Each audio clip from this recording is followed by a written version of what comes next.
How willing are you to give everything for our Lord's glory and service?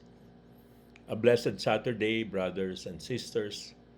This is our reflection question for today.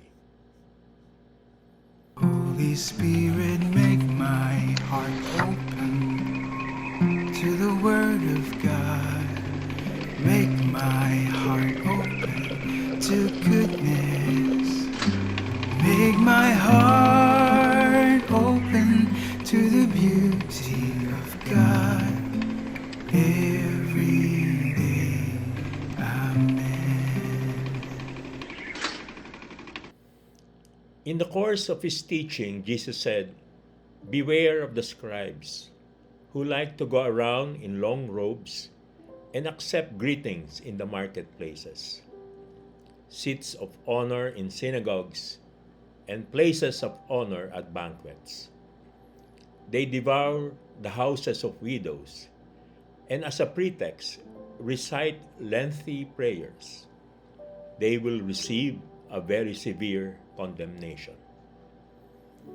He sat down opposite the treasury and observed how the crowd put money into the treasury.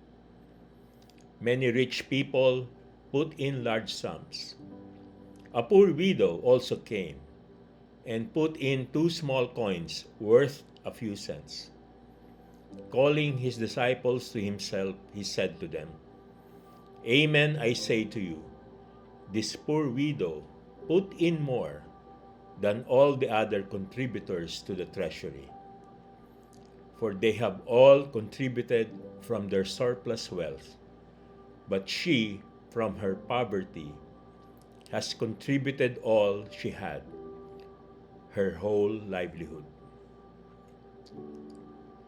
In the first part of the gospel, Jesus denounces the scribes because of their desire for prominence instead of selfless service, their desire for recognition instead of promoting the good of others, and the use of their position for self-gain and self-advancement. True religion is relating rightly to God and to neighbor with love, honor, and reverence. In the second part of the gospel, Jesus taught his disciples a dramatic lesson in loving. While sitting in the temple area and observing those who were offering their tithes, Jesus praised the poor widow who gave everything she had, her whole livelihood. As Christ's disciples, we must imitate the poor widow by offering our whole livelihood to Him. Everything we have is a gift from God, and it must be offered back to God sacrificially as our gift to Him. The material offering made by this poor widow was 2 small coins worth very little. The truth is that even if we were the richest person in the world and donated all that we had to God, it would still greatly pale in comparison to the gift given to us by our Lord. We are all poor in the big picture of God's grace and His kingdom. As we look at our own lives, how willing are we to give everything for our Lord's glory and service? The only appropriate offering we can give to our Lord is the sacrifice of our entire life. This spiritual truth is something quite difficult for those who are wealthy in the things of the world.